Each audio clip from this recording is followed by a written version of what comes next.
BRS పథకాలను కాంగ్రెస్ ప్రభుత్వం నిలిపివేసిందని మాజీ మంత్రి ఆరోపించారు. హుస్నాబాద్ లో కరీంనగర్ ఎంపీ బోయినపల్లి వినోద్ కు మద్దతుగా మాజీ మంత్రి హరీష్ రావు ప్రచారం చేశారు.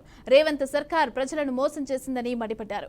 కాంగ్రెస్ ప్రభుత్వంలో కరెంటు కష్టాలు మొదలయ్యాయని ఆరోపించారు. ఇక రైతు బంధు, రైతు బీమా పథకాలు నిలిపివేసి రైతులను ఇబ్బందులు ఎదుర్కొంటున్నారని దుయ్యబట్టారు.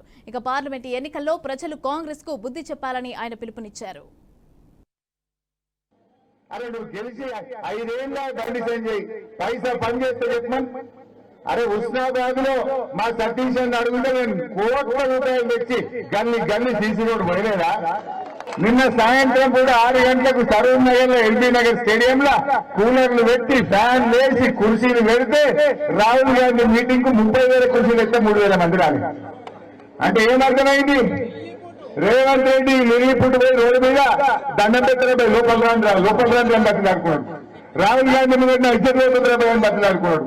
అయినా ఎవరు లోపలికి పోలేదు. రాహుల్ గాంధీ ఏం చేయాలో అర్థం కాక గంట కూర్చున్నాడు బస్సులో. కూర్చొని ఎవరు వచ్చినట్టు లేడని ఆయన 5 నిమిషాలు మాట్లాడి దాచింది. అంటే దాంతోనే అర్థమైపోయింది.